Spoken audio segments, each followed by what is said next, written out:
Welcome back, everybody, and today we're going to continue on with some more fundamentals about field work. Today we're going to take a look at getting the interest of the respondent, and as much as them giving you the time of day to be able to do the interview or the survey or whatever. And also we're going to talk to you about how you should be asking questions as well. So let's go ahead and get started today as we continue on with field work. Okay, everybody, welcome back, and today we're going to continue on with field work in chapter 18. Yesterday we just looked at what a field worker does and some of the techniques that a field worker uses to be able to gather data.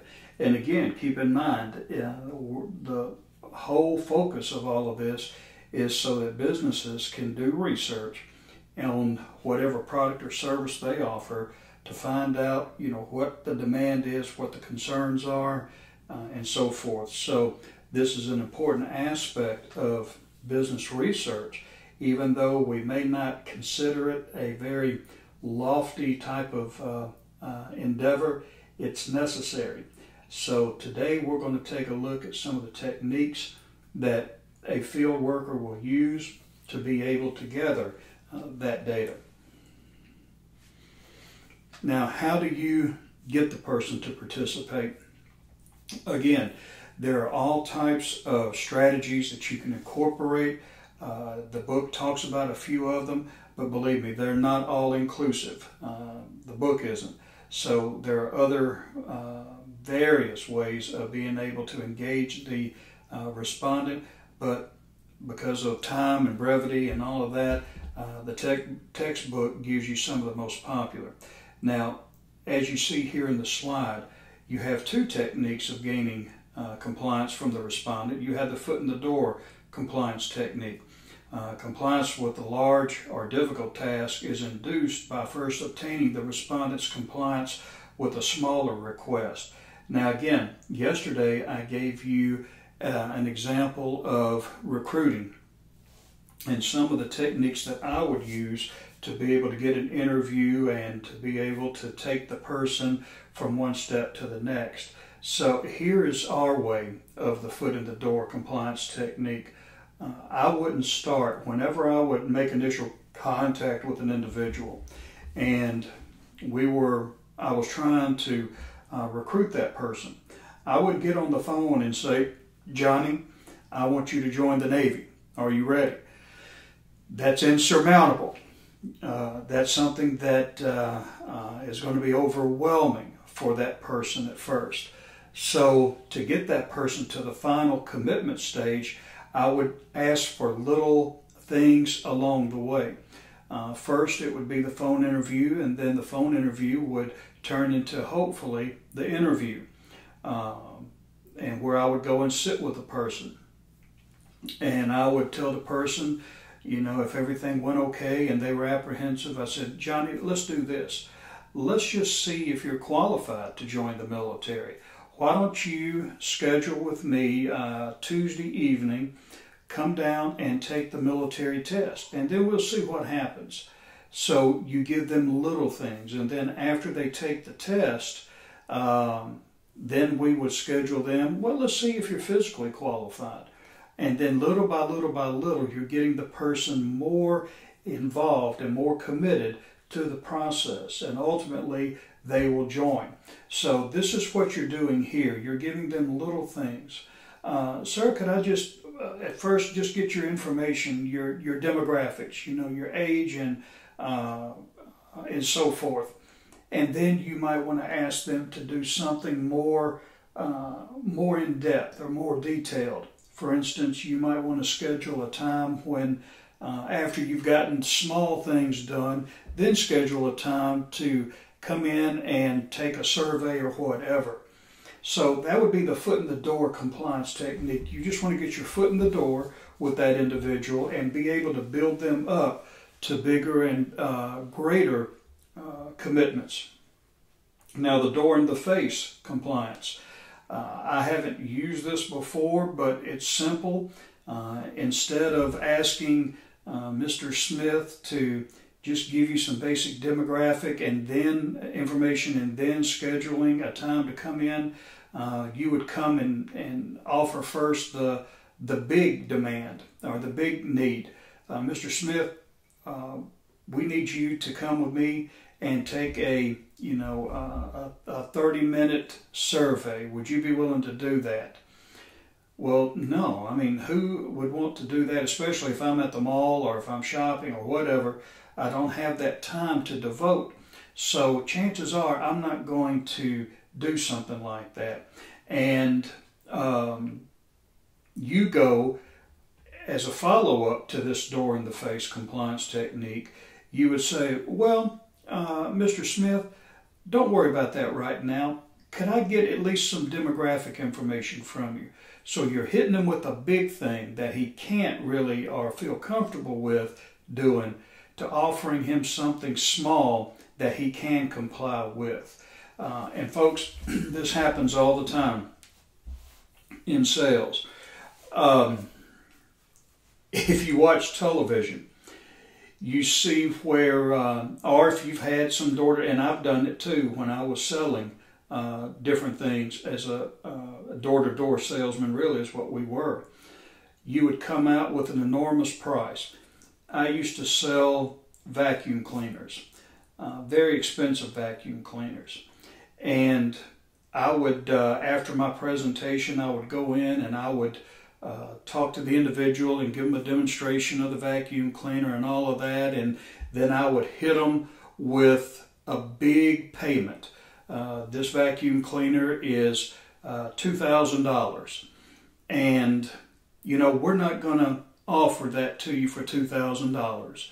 This is what we're going to do.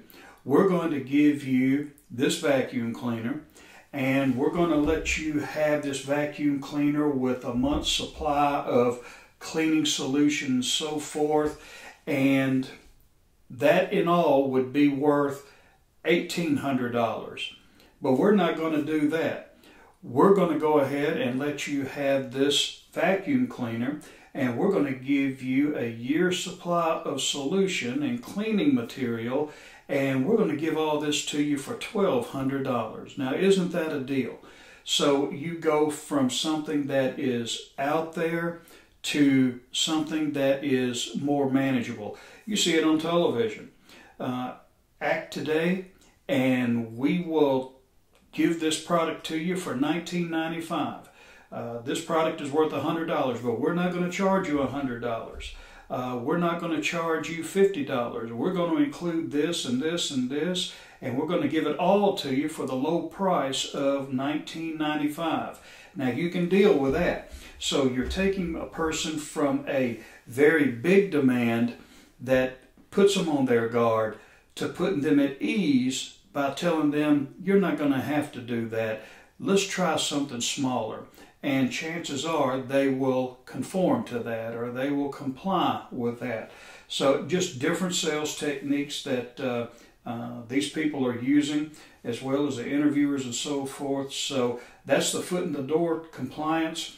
You go from small to big, and then door in the face, you go from big to small.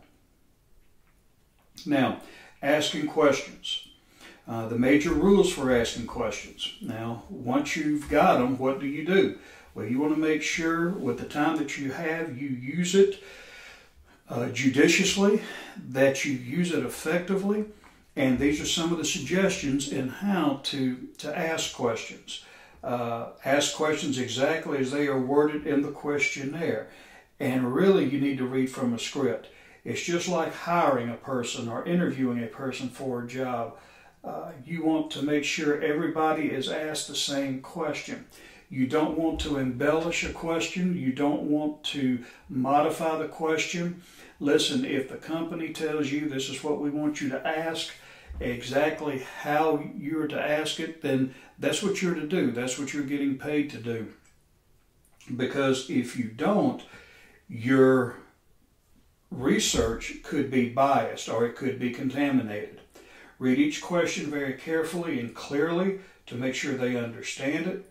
Ask the questions in the specified order. There may be questions that build up to other questions, so you want to make sure that in this questioning that you are asking in a specific order. And then ask every question specified in the questionnaire. Don't omit anything. Well, that question really doesn't mean that much, or it's not that important to me, or whatever. It makes no difference what it means to you. The only thing that matters is that it's on there and that we ask it. So it's just like wording a question in a different way. We don't have the luxury or the liberty to ask what we want and ask it the way we want. This is what we're getting paid to do, so this is how we have to ask it. Repeat questions that are misunderstood or misinterpreted. Now, we're going to get into probing here in a little bit, so you kind of want to get a feel for their ability to understand what you're talking about. And I think the question, or what the textbook mentioned, how do you like your Roth IRA? Or does your company offer a Roth IRA? Well, some people may not know what a Roth IRA may be. So you may have to explain all of that stuff to them. Don't assume that they know really anything, because they may not. So you may have to explain it. So that means you need to review the questionnaire first. And if there are any questions that you may have, you may not know what a Roth IRA is. You can ask them, well, what does this mean? And how should I respond, or how should I explain it to the respondent if they don't understand it? So those are things that you need to be able to clear up before you go out into the field. Why is why important? Now, this is getting a little bit more into probing, but here the field interviewer can follow up and probe deeper on a respondent's initial responses. A key way is through asking why, follow-up questions. Callow Research Services assisted the company by conducting a short interview that asked why the visitor was at the company's booth at a trade show. Why do you want to ask why? Well, why gets down to the motivation. And you can learn a lot about a motivation, a person and their motivation. And knowing the motivation can help you better improve the product or service. I used to do that as well when I was interviewing a person. I would ask an applicant or a person who might be a candidate for the military.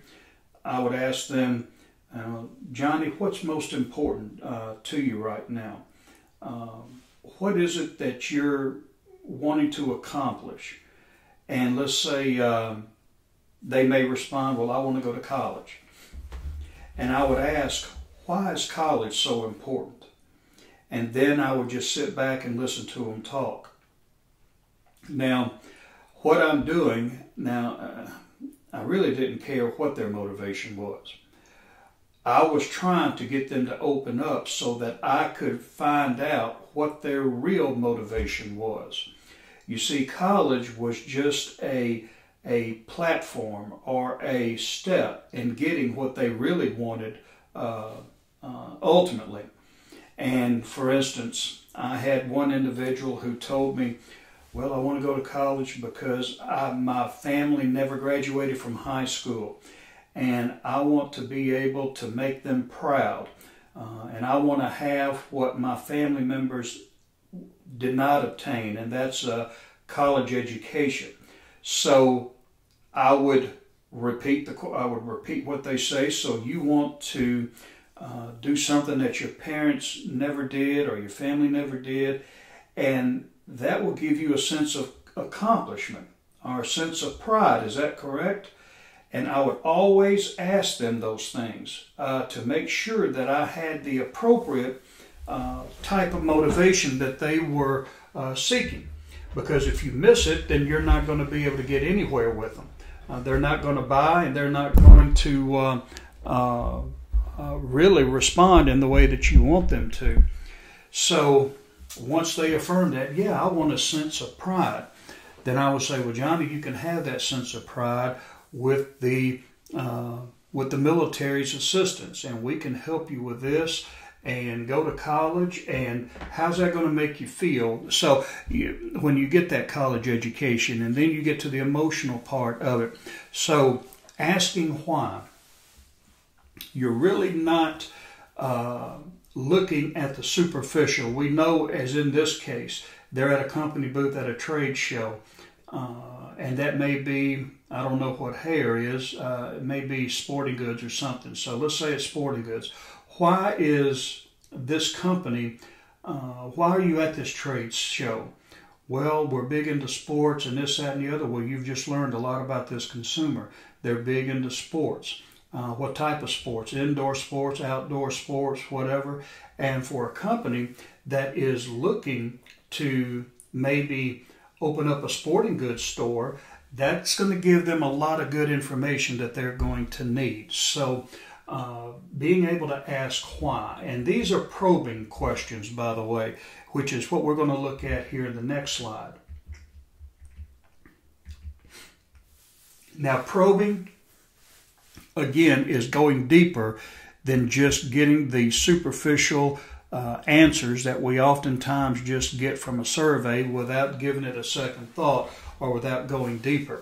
Probing gives you that opportunity to know the motivations and so forth. And as you see here, verbal attempts made by a field worker when the respondent must be motivated to communicate his or her answers more fully.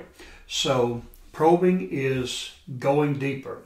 Now, probing tactics would be to repeat the question, and that's what I would do sometimes. You would repeat it when they're not talking that much. Mr. Johnson, how often do you shop here? And they may stop, and think about it and really not respond. And what I mean by shopping, how many times do you visit these stores or this particular store, whatever?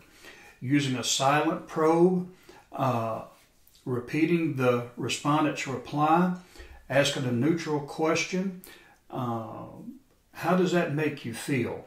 When you're asked, that would be a neutral question. Using a silent probe, they talk about here in the next slide, a person bringing pictures and so forth. So you don't want to just sit there and wait till the next person talks, because they'll walk off on you. But there are silent probes that you can use, facial expressions and so forth. Repeating the respondent's reply. Again, that's what I used to do. So, Johnny, what you're telling me is that having a college degree is going to give you a sense of accomplishment and pride. Is that what you're saying? And you always want to clarify that. You always want them to affirm it. And then, depending on how they responded, we would go to the next phase or whatever of commitment. So probing is just how many times do you shop here? That tells you frequency, but it doesn't tell you anything that you can use to know the habits or the desires or the motivation of the person doing the shopping. So that's very important. Now, probing for deeper meaning at Olson Zaltman Associates. And here they have kind of a unique approach to questions and probing using nonverbal cues. They begin by asking each respondent to come to a one-on-one interview, and they're told to bring 8 to 10 photos related to their thoughts and feelings about a topic. That's asking for a lot. I don't know how popular those responses are, but if I had to gather up 8 or 10 photos in addition to going and answering questions in an interview, I'm not so sure I would be that willing. But apparently it works because they have this business going. And the interviewer uses the photos as nonverbal cues in a 2-hour interview. A 2-hour interview would knock me out right at the very beginning. But anyway, these photos can elicit emotions and responses and so forth. So it's just bringing into mind the topic And photos can elicit emotions that just normally talking may not be able to. So I can see the value of it. And then software identifies their response patterns that suggest metaphors that describe respondents' attitude. Again, I've never used this, but you can see how technology can replace responses with metaphors that describe respondents' attitudes. I think there's a typo in this slide, but anyway, this is how field workers, this is how businesses get you to respond. And really, any and every way will work. It just depends on the situation and the persons involved and how effectively those people are when they're engaging the public. Today we learned that it's not just a matter of being able to ask right questions. We need to be able to get our foot in the door in the first place. So there's a lot to field work. It's a good experience for people who like doing that. Again, you have to be a people person to be able to, first of all, foster that rapport and then be able to maintain it to get the questions answered that you need. But I think you'll find that it's a rewarding field once you're out there and you can do it well. Well, that's all we have for today. We'll continue on and finish up tomorrow with our chapter on field work.